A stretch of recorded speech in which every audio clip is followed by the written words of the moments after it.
Hello, and welcome to the Self-Care with Herbs segment of the Elder Tree podcast. I'm your host, Jess Bosca, naturopath, herbalist, and medicine maker.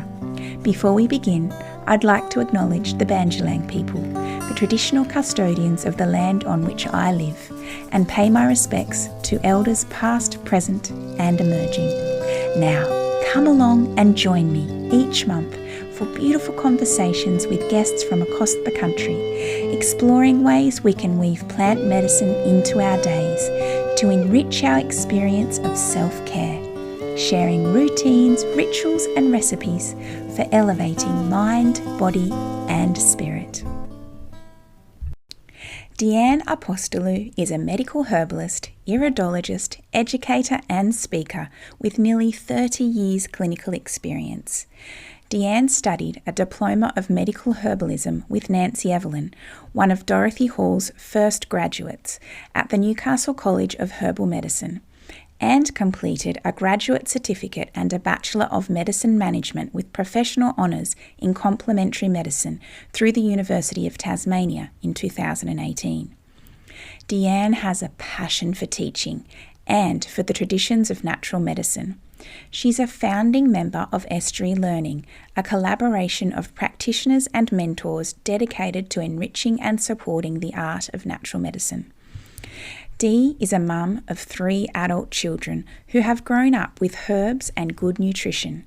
She loves it when she hears them spruiking the benefits of good food and a healthy lifestyle to their friends. Dee's very passionate about her profession. It's a lifestyle, not just a job. But that doesn't mean she doesn't drink wine and eat chocolate. She loves helping people on their health journey and teaching students so they can spread the word even further. During our chat, we explore the idea that the concept of self-care has become more acceptable, and we agree that there are many more conversations being had in this space now as compared to, say, 20 years ago. Dee and I look back at how the barriers to self-care have shifted in this time and how our idea of self-care and its necessity is often a reflection of the society in which we find ourselves inhabiting. Dee is all about helping her clients to make small, manageable changes to help support their health, and we dive into the psychology around the motivation that accompanies the wins from these small changes and how this can be applied to our own consistency with self-care. Dee shares a great tip that she uses for checking in with both her clients and herself to monitor progress and celebrate the small wins of being consistent over an extended period. Dee's an eloquent storyteller, and one of my favourite parts of this chat is her beautiful story of her morning walk through bushland with her pup, the kookaburras and rosellas, and the very special plant friends she greets along the way. We chat about the value of surrender and a good old cry. Dee shares the science about why we feel so good after we fall in a heap. One of Dee's favourite allies in a crisis is the bark flower rescue remedy. She shares the very special joy of her children reaching for this remedy of their own accord after having years of having mama help support them this way. And she also shares a unique way that she incorporates rescue remedy with other allies. Like most herbalists, Dee found it impossible to share just one favourite herb, so we're lucky enough to have her share her wisdom on 3 of her favourites, including a lesser-known ally, rosehips. Hello and welcome, Dee. It's really lovely to have you this morning, and I'm really looking forward to this conversation. Hi Jess, thank you for having me. It's a pleasure to be here with you. Yeah, so I know that you have been working with plant medicines in a professional way for nearly 30 years now, but I'd really like to hear from you where that first little spark arose. What's your story, Dee? Where did you first start to connect with plant medicines and herbs? Wow, that sounds really scary, doesn't it? That it's nearly 30 years. It's amazing at how fast time can go. I think like most people that are in the herbal medicine or the natural healer space, they have an experience of where they haven't been that well themselves, and they've then, moved into looking at what they can do. Mine wasn't too serious, thankfully. I just had sort of a few minor issues going on, and I saw a naturopath when I lived in Sydney. And it was sort of from that because I was a beauty therapist at first, so I was always interested in really natural things and natural products that didn't have a lot of all the extra additives in them. And actually that reminds me, one of the things that we used to do, one of the products I worked with, we had a marine algae, and it was a powder, and you mixed it up, and it was so healing. It was basically kelp, and you would paint it on somebody's face or somebody's body. And so that's probably really where it all started from. And it was all gooey and really thick and green, and it stank like seaweed. But it had amazing results for people. So, yeah, that sort of thing. And then deciding to study naturopathy. And then I moved back to Newcastle with my husband. We decided it was time to have children, and family was in Newcastle. So we moved back to Newcastle, and then I started studying herbal medicine at the Newcastle College of Herbal Medicine with Nancy Evelyn. Beautiful. And that was more obviously as herbal medicine based rather than naturopathy at Nature Care where I was. So that's where it really started from, and it's just been a wonderful journey. Mm-hmm. And what was it, Dee, that drew you to study herbal medicine originally? I wanted to, with my work as a beauty therapist, and I was a beauty therapist for 10 years before I moved into natural medicine, I really liked helping people. And so I would end up having regular clientele, and it would almost be a counselling session, and then you're helping them from the outside with their skin, but it was also a bit of a counselling session as you saw them every month. And I really liked that idea. And then when I saw a couple of naturopaths and natural healers myself, because then I had some Zen Shiatsu massage treatments, and they were amazing. And looking into the different types of foods and things, macrobiotics, and all that sort of thing led me into that idea of wanting to do things naturally. But I think it's also that innate thing of helping people to heal, and really wanting to be able to help people from the inside, not just from the outside, with the beauty therapy.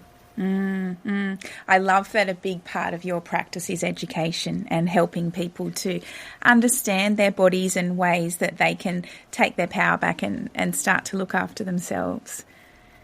Yeah, that's the whole idea, isn't it? I mean, it's as natural therapies, as practitioners, it's the idea of being a conduit. Like, we can't do it for people. We can only be the conduit that can offer the information and offer the things to do. And then it's up to that person if they actually want to put those changes in place. Whether it's take the medicine or change some of their lifestyle habits that are going to actually help them to feel better. That you're a conduit. You're not the one that actually does it. You just help them to get there. Absolutely. And tell us about that initial experience of studying herbal medicine with Nancy. It was great fun. I just loved it. It was a really nice dynamic in class. I mean, Nancy was one of my teachers. Susan O'Grady was one of my teachers and my clinic supervisor. And then Sylvia Reitzmer was one of my teachers as well for homeopathy. And I don't have memories of college being, oh my God, I've got to get this assignment done, and being a drudgery. It was just, I loved going, and I loved just soaking up that information. And then when we had Nancy as a teacher in front of us and just watching her, the word perform comes to mind, but it's not really perform. It's just the way that she educated in such an exciting way, because her passion really came through with it. And it was just great to be in on the receiving end of that. An infectious way to learn.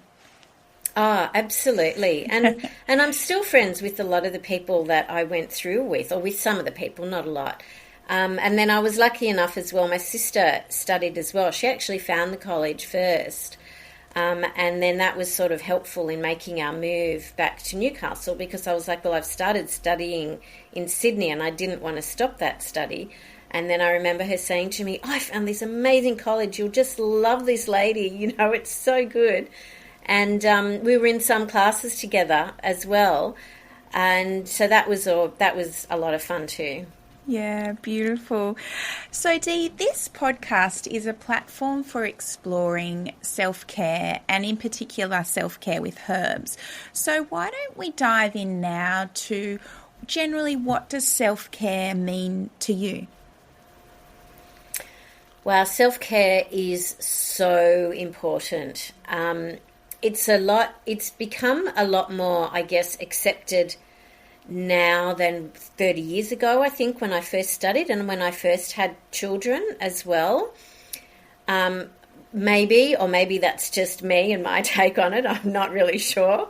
But I had 2 children while I was going through college. So trying to find the time to work and to, care for babies and to study was not an easy thing to do. And I was not very good at self-care in those times. It was, babies need you, you've just got to be there. When they call out and they're hungry, you've just got to be there. There's no option of like, oh no, I'll do that later. Yes. So I was not very good at self-care in those early times, apart from the fact that then I would try to integrate it with the children. So you're going for a walk with the kids. And again, with my sister, we had children around similar times. So we would go for walks together with the children. We both ended up having 3 children each, and both had 2 boys and a girl, which is a really weird thing. But we would just take them for walks, and we would, take them down to the beach, and we'd be just looking after each other. So the self-care, I guess, was that thing of like we'd look after all the children, or even overnighters. Like I'd have the children for a sleepover, all the children, all 6 of them. My God, you think of it now and you think, wow. And then my sister would have mine. So you could have that occasional time out. Yes. So even if it was just us going for a walk with all these children, at least they would be entertained. And that's part of the fun as well. You're getting out into nature, you're getting to the beach, you're getting to the park, you're laughing. And I think that's what creates those memories of the laughing and having a good time. Even though it's not self-care on your own, you're still relaxing and having a great time with the children. Yes. Which then morphs and changes, of course, as life does and as the children get older. And now my self-care is completely different to the self-care then. Now I can have time by myself, and I have quiet space in the house. And I go for a walk just about every single day when weather permits. And I take our 10-year-old dog, so I've been walking him for 10 years. So that's just been wonderful having that experience. And I go to the beach either with him or with my husband, or both, I should say. My husband and I bike ride. We've got e-bikes, and so, people might go, oh, well, that's not really exercising, but it is for us because we live in a very hilly area. And we can ride for to ride from our house into town, into some of the beaches in Newcastle, is like a 40-minute ride. Whereas if you're on a regular bike, I can't do that. No. But we can do that, and we can go to the beach and stay there for an hour or so and have a great swim and have one of our favourites has these beautiful Mackie berry bowls. And we have that, and then we ride home. And that's self-care. So I guess in looking at it and in talking to you, Jess, I'm sort of thinking self-care doesn't mean that you do it on your own. No. It's great to have space on your own, and I meditate and I walk in the mornings. My husband doesn't come with me, but that's my space with the dog, and I meditate. I walking meditation. I have what I call my meditation tree. So that space on my own is beautiful. But it's also the self-care of going out and having fun with my husband, or even if you're going out, like I love dancing and my husband plays in a band. So most of the time when he's playing a gig, I will go out and I will dance with friends. And so to me, that's self-care as well, because that's release. And I just feel so good when I hear the music. I just have to get up and dance. So that's self-care as well. It doesn't mean that self-care is just meditating. Meditation is fabulous, but it's not just that. No, very broad. And I love your comment, Dee, about how you feel like self-care may be a little bit more accepted and accessible now as opposed to 30 years ago. And I wonder if that's something that you've witnessed in your clients as well through, your practice over the last 20 or so years. Have you noticed that it's started to become a conversation that's more easily had, or a conversation that's more often had, or that, women or your clients are more open to discussions around this? Yes, absolutely, Jess. It is more accepted. It's understanding that there's such a big feeling of overwhelm there, that people need some space and need some time out. And that could be because, so two-pronged, because of social media, right? So we're switched on all the time. We've got a lot of people. I try not to do it too much, have the phones on, and you're distracted, and there's just noise happening in your head all the time. But it's also because of social media, it shows you that it's more acceptable and it's a good idea to switch off and to tune out and have some space. And I think the other thing too is that there's a lot more fathers that are more in very heavy hands-on and more involved with the care of their children. It wasn't that easily done 30 years ago in my particular situation. Some people could do it, yes. But in our situation, we had a business as well. And it was just easier for my husband to be at work more. And I would still work. But especially when you're breastfeeding, it's not as easy. And so he was more at work and I was more at home. And then again, as the children grew up, things changed, roles changed. But the fathers now these days are more hands-on, I think, and so it's more accepted and more seen to be okay with, I'll take the baby for a walk, I can have paternal leave as well, and I can give you a break.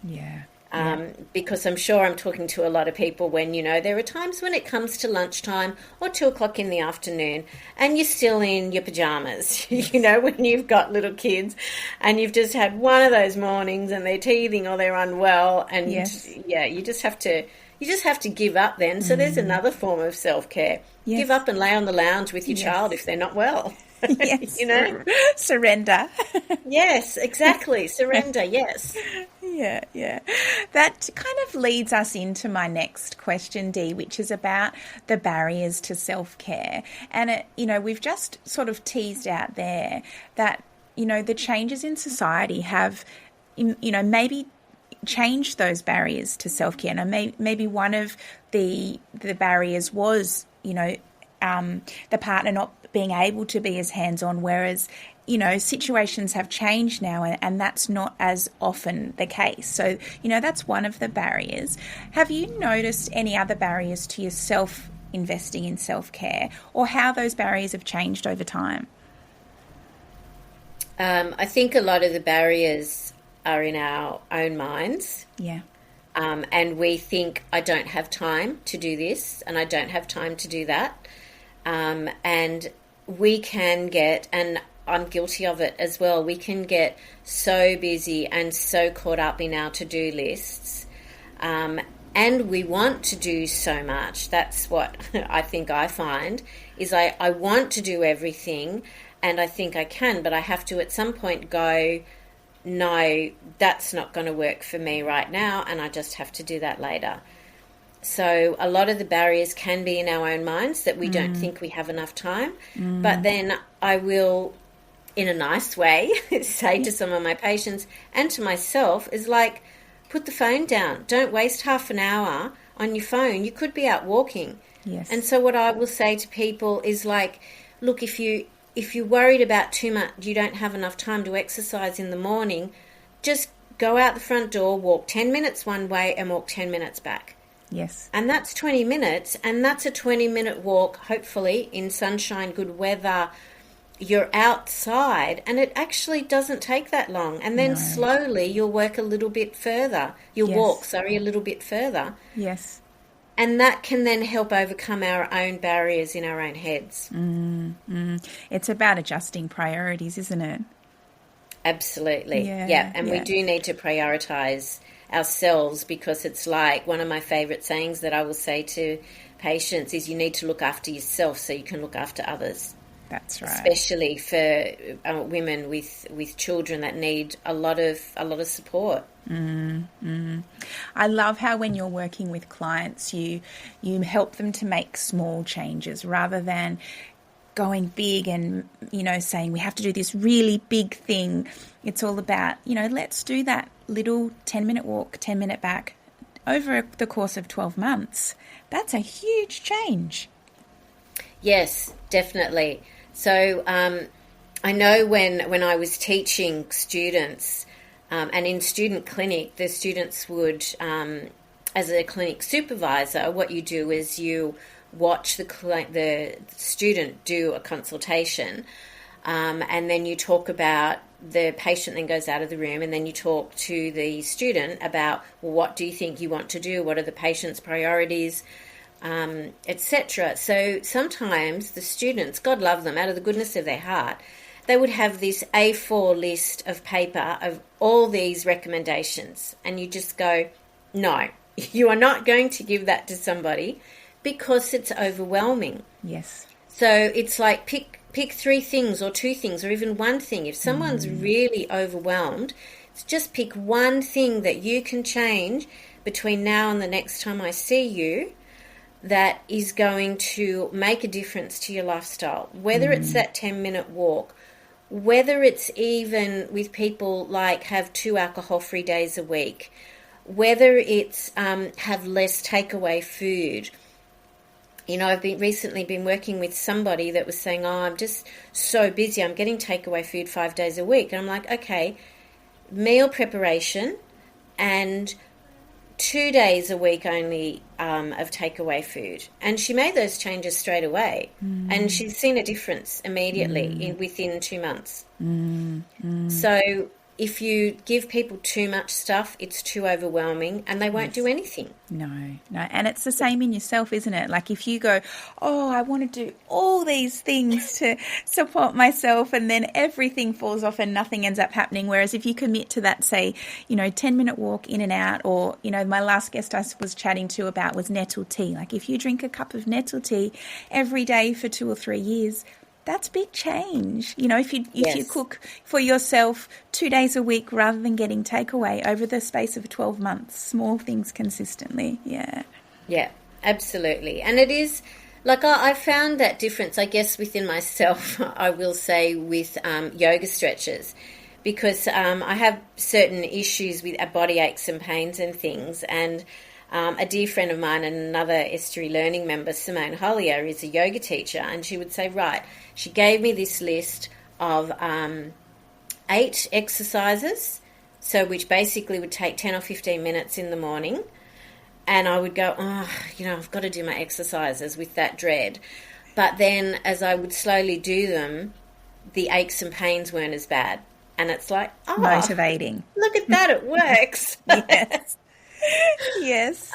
So, taking that time, knowing that it's only 10 minutes. And if I, as an example, might get out of bed 10 minutes earlier to do the stretches and then go for a walk.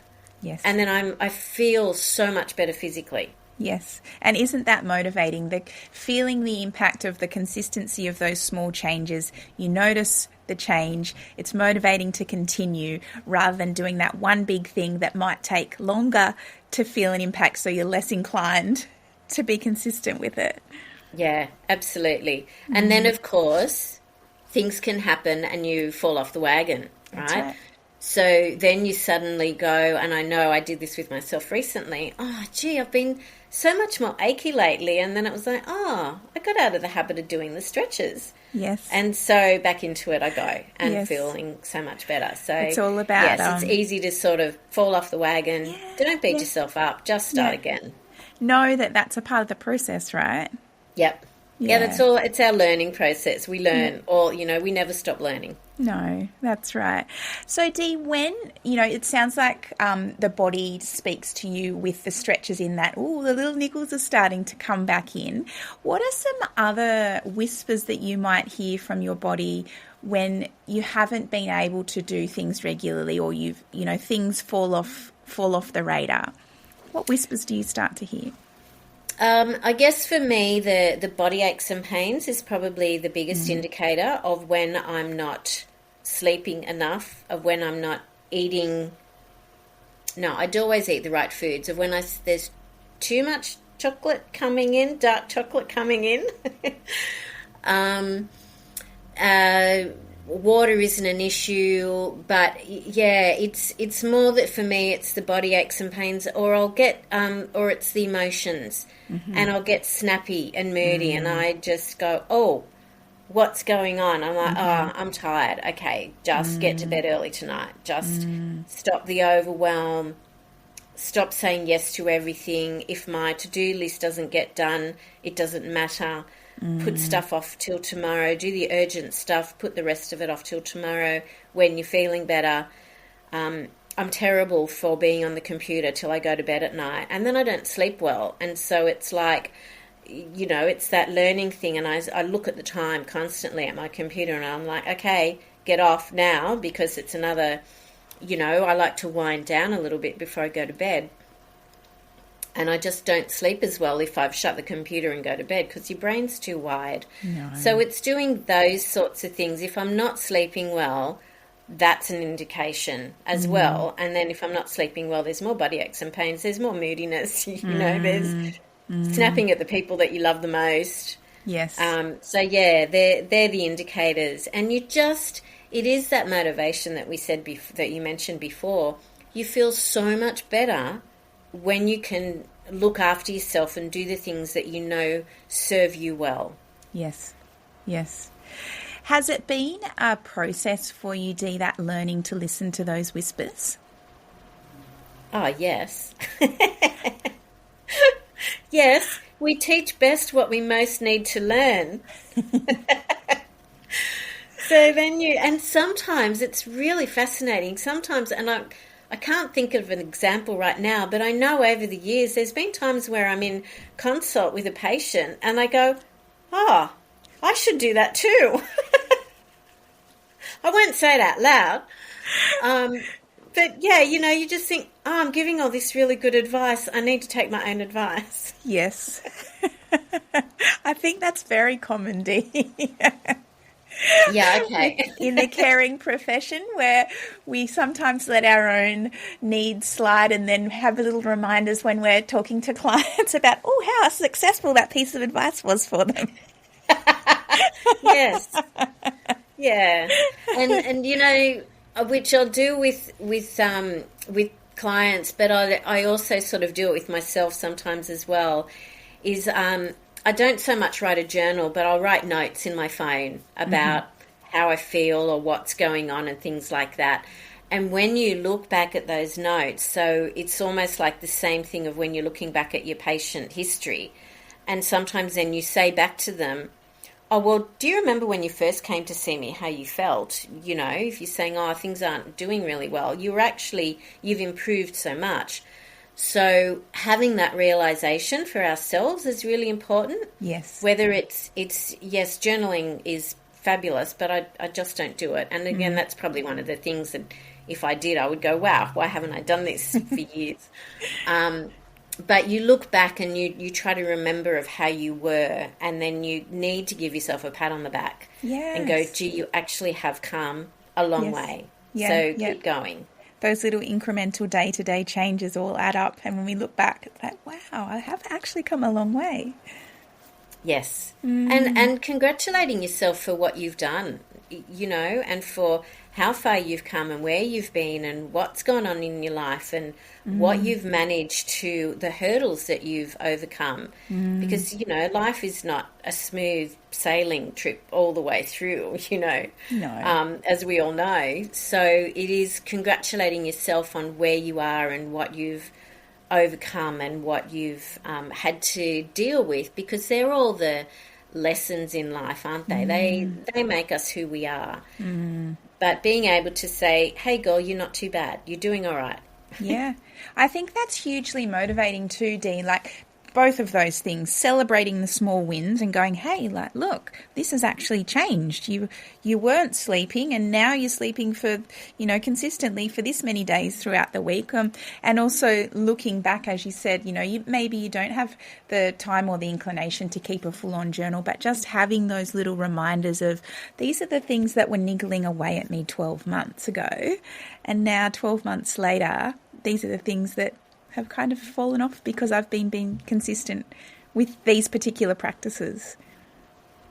Yeah, absolutely. Definitely. Yeah, documenting them in small ways is totally fine, as long as you can look back and recognise the progress, I think is important.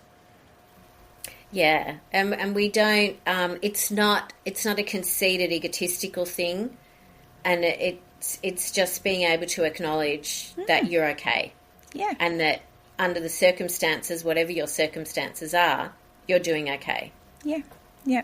Absolutely. And it's also the other reminder that I remind my patients and myself is that it's only a moment and this too shall pass. Yeah. This moment that you're in is not going to last forever. Like when they're not good moments, when they're great moments, you want them to last forever. Yes. But when they're not good moments, it's like, okay, one foot in front of the other, just get through, you'll be okay. Yes. It's like, what was it in Dory, in Nemo? Yes, just keep swimming, just keep swimming. Yeah. Helping them to see the light at the end of the tunnel. Yes. Yeah, yeah. Now, we've spoken a little bit about ways that you connect with plants, and it sounds like your walks in nature are a really beautiful way of doing that.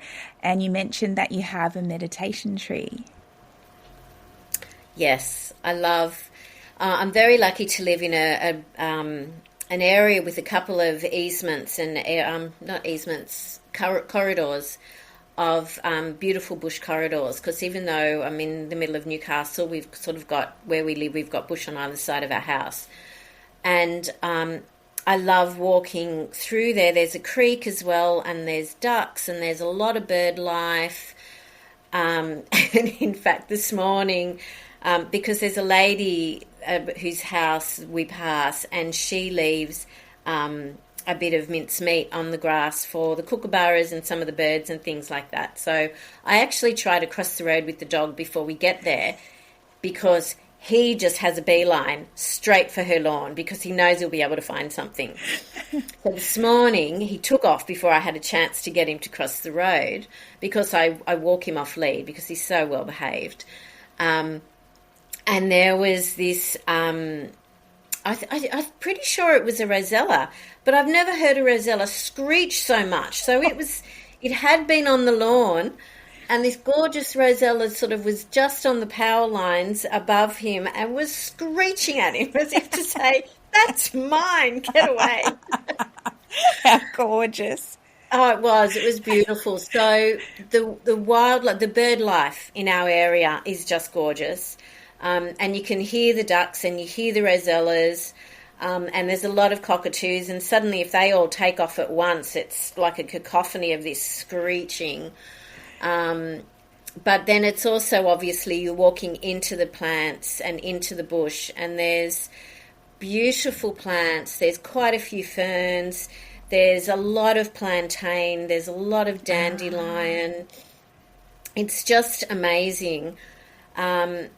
And, yeah, some of them are beautiful medicinal plants, and some of them are just gorgeous trees and plants of nature in our area. And I will always touch, like I've got certain trees that I'd just love to touch as I go past. Yes. So I guess with me, that's sort of making that connection. And I would be... So there's about 3 trees that I hug. And I just think, oh, well, if any of the neighbours, because some of them are in the bush track, so very few people you bump into coming down there. But some of them, I thought, wow, if there's people's backyards and they're looking at me, they'll be going, oh, there's that crazy tree lady. And when I've sort of mentioned that to my husband, because it was really funny, because, you just do what you do, and he's not there, and you saw something on TV and you're going, oh, tree hugging. And I went, I hug trees every day. Yeah, which was really funny. But yes, so it is having that amazing connection.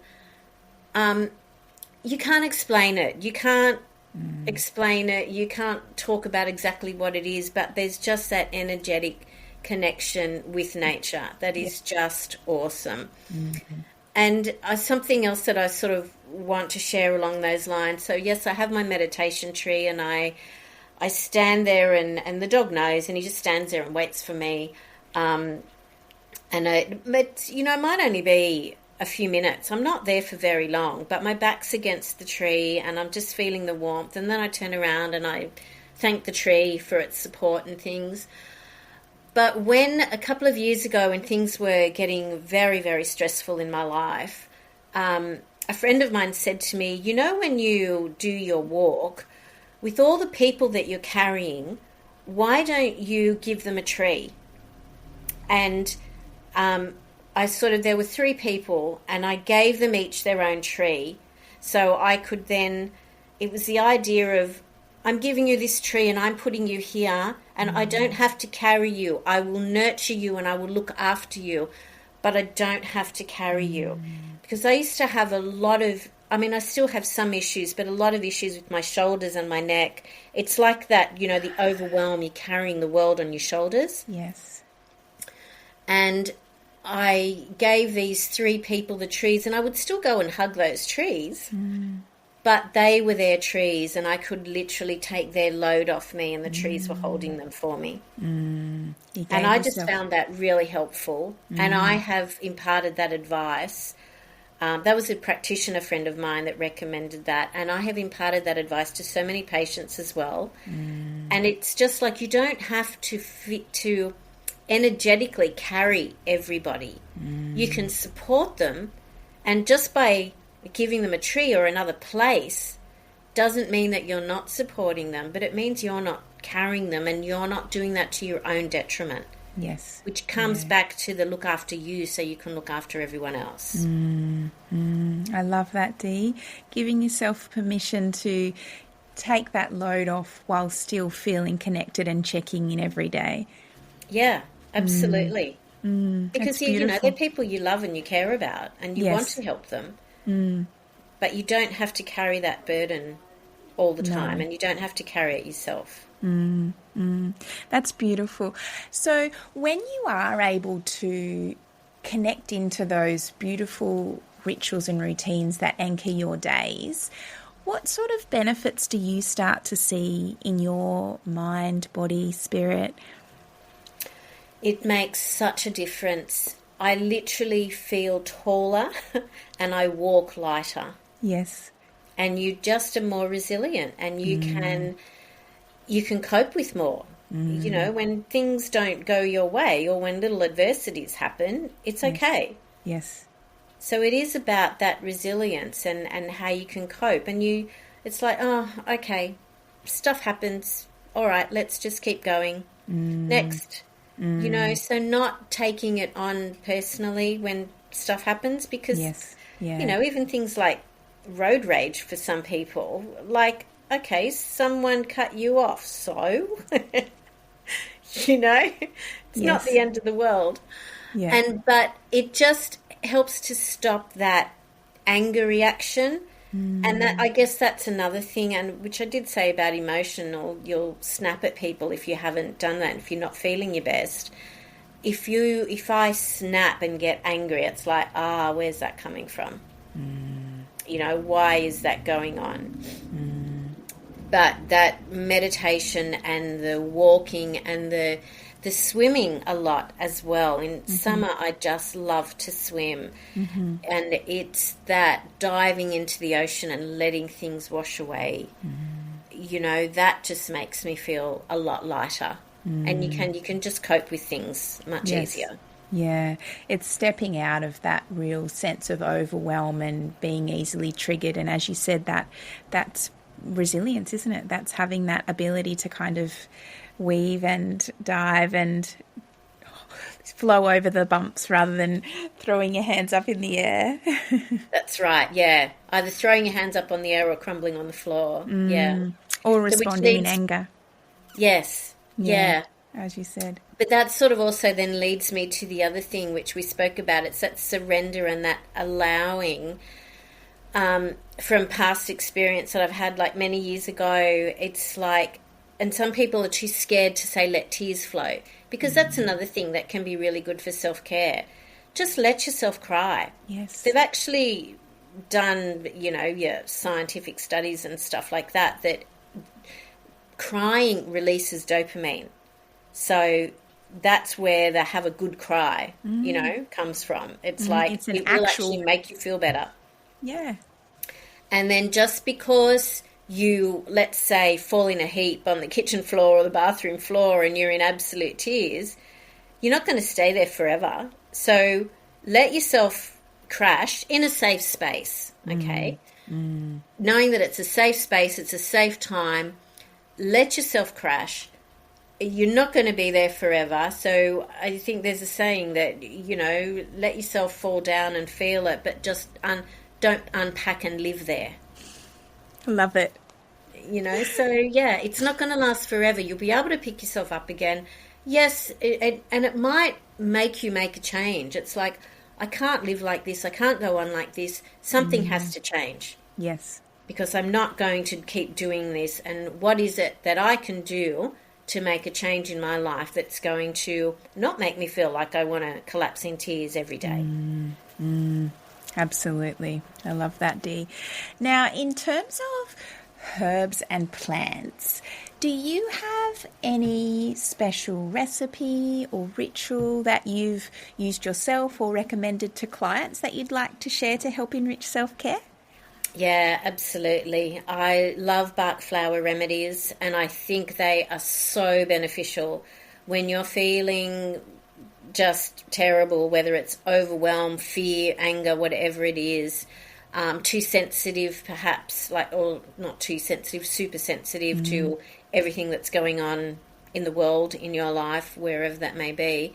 Bark flower remedies are just amazing. And I always carry, I have about 3 different bark flower rescue remedy bottles around, whether it's handbags, work bags, or wherever it is. But I use a base of skullcap, the herb skullcap. And I use rescue remedy and aspen. Beautiful. And that's my rescue bottle. And that's just in a small bottle that you can put in a pocket or you can carry with you in a handbag. That's easy enough. Is if things get too much for you, you take a dose of your rescue remedy. And I love the fact that my kids know that as well. And my son, he's a musician as well as his father. He, when he first started playing live, he would get so nervous and he would just say, give me that rescue remedy. And he'd have the rescue and then keep it in his pocket and take a few doses just before he was about to perform. Beautiful. And you just go, oh yes, Yes, my children have listened to me. They were listening. So that's got to be my favourite thing, and I will recommend that for people, and I will give them a small bottle to carry in their handbags if things get too much. I had a patient, as an example, that started seeing her a couple of years ago, and she would say, I can't get in the car without checking the car for huntsmen. She said, I'm not scared of any other spiders, but I have to check the whole car. She said, and it's getting ridiculous. And my children are just going, this is crazy, Mum. We have to get ready 10 minutes early so I can check the car for huntsman spiders. And so she would have a dose of this particular blend of rescue remedy, which was the skullcap and the rescue and the aspen, and the mimulus, I think I put in her mix, for a known fear. And she would do that before she got in the car, and now she doesn't have to do that anymore. Wow. So 6 months later of using that, amongst other things that we were working on, obviously, she doesn't have to do that anymore. So tell us, Dee, what are those three particular in a combination? What are they working on for people? The skull cap, the rescue remedy, and the aspen. What can they be used for? So skull cap in liquid herbal form is very good for the adrenal glands, and it's very good for anxiety and for stress. The herb itself has B vitamins in it. It's really calming.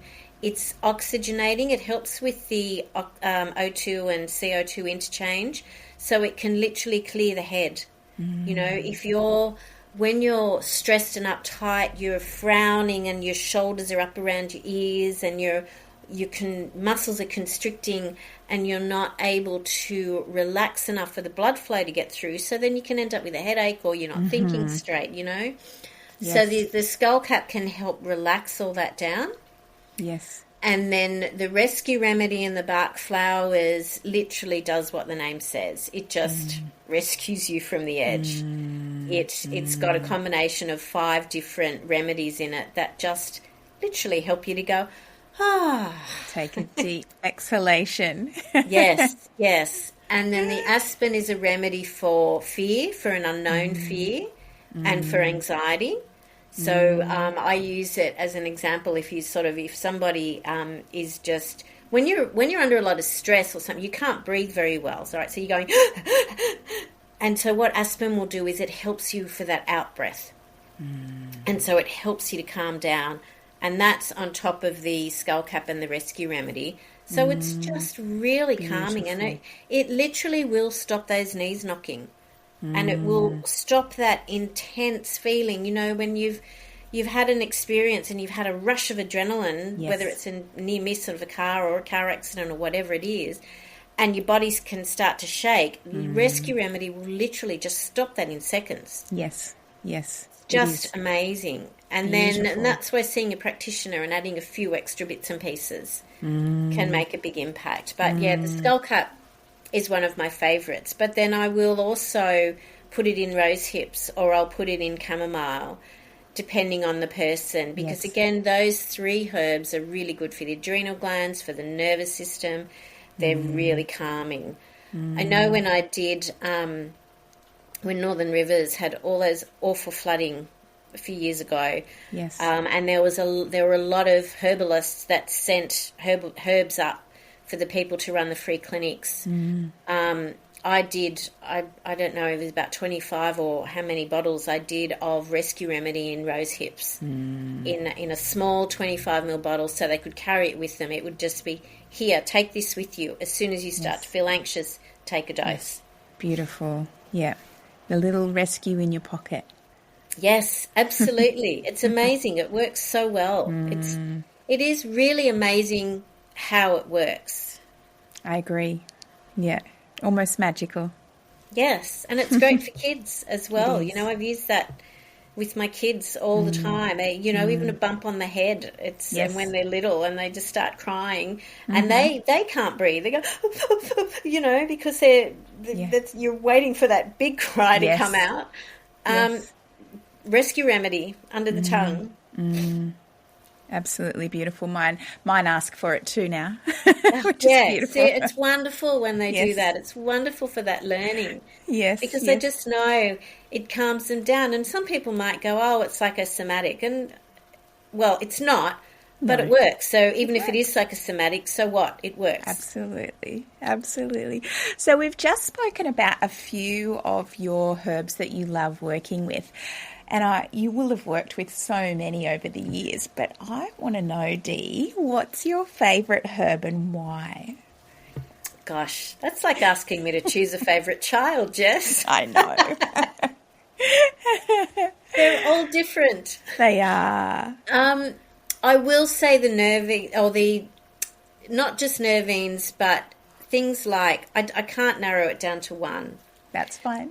But the skull cap and rose hips and chamomile and licorice would probably be my 4 most used herbs for myself and in clinic as well. They work on the nervous system, they work on calming, and licorice in particular tastes amazing. And my other Jess friend who makes teas, Jess Shard, her and I, at the recent Estuary Learning conference that we had, we did a talk on roots, and I spoke about licorice, and I could talk about licorice till the cows come home because it's just such an amazing herb and so versatile. And Jess made for that event and for our talk a blend of licorice and ginger and dandelion and chicory. I'm pretty sure the 4 are in there. So she's made me a blend, and I have that nearly every morning. Licorice is so versatile in the fact that it can really help to balance your cortisol levels. It can really help with the nervous system. It's fantastic specifically for the adrenal glands, but it's also good for kidneys. It's also good for lungs. It's also good for the bowel. It's good for anywhere in the body where you've got small tubes, whether it's fallopian tubes, in your kidneys, in your lungs. It's just an amazing, it tastes fantastic. Yes. And it makes a lot of herbal tinctures go down much easier. It does. Because you've got licorice in the mix. But it's just such a really good, it's a root herb that we use. The main ingredients or the active ingredients are found in the root. So it's very grounding and it's really calming, and it's really good for many different things. So that might just edge all the others out. Yes. But I do use a lot of, the skullcap, the rose hips, and the chamomile. They do each have their own place. And of course, when you're talking about patients, you're looking at the person that's in front of you and their priorities. For myself, I would probably have a lot of licorice and a lot of skullcap and a lot of chamomile. Yes. In my own mixes and in teas and things like that. I just love them. Tell us what you love about rose hips. So rose hips is an amazing herb that is not used very much and unfortunately not taught very much in the colleges these days, which when I found out, I was absolutely devastated. When I started teaching all those years ago, it was the first herb that I just brought in, and I was like, no, you have to learn about rose hips. Rose hips is literally before the rose buds. It's called it's called the hip. I don't know. You'd sort of know more than that. It also tastes great. Tastes beautiful in the teas. It's a beautiful blend. It's a sort of slightly sweet, but not too sweet. It's fantastic for the adrenal glands. It's really good for circulation. It has a lot of bioflavonoids and it's very high in antioxidants, so it's really good for microcirculation. So that can be at rose hips. You find rose hip oil is in a lot of face oils. People will use it on their face because it's really good for that microcirculation of the face. If people have got a lot of capillaries, it's very beneficial to take the redness down from that as well. It's very healing. There's actually a lot of vitamin C in rose hips, and that's why it's really good for the adrenal glands. So that's also very calming, really good for the nervous system. Being high in vitamin C, it's also good for the immune system. Yes. So that's another herb that is very versatile, that has a lot of really fabulous uses. That is, it's just a warming. I find that almost like it gives you a hug. Rose hips will give you a hug. It's beautiful. It's beautiful. Yeah, I love shining a light on these ones that have fallen by the by. Yeah. It's nice to bring them back. It is nice to bring them back. And it's not an endangered herb. It's very easily found. It's very easily manufactured into a liquid form. I mean, there's so many wonderful herbs that we've got, but they're becoming more endangered. So something like licorice and then even dandelion and rose hips, they're not endangered. And they're so good for so many things. Yes.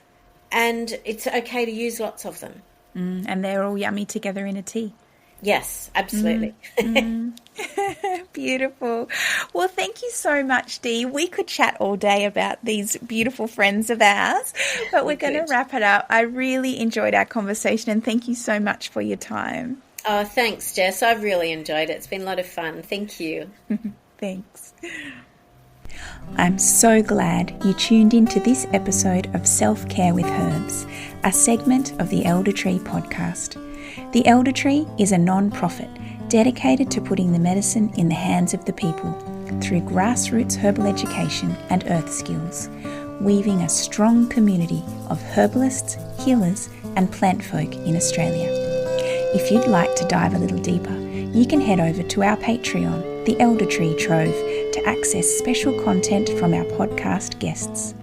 I hope you found something in this episode that has inspired you to begin to lean into those plant allies and to experience your practice of self-care blossoming and blooming. I look forward to sharing more ways you can weave plant medicine into your days next month.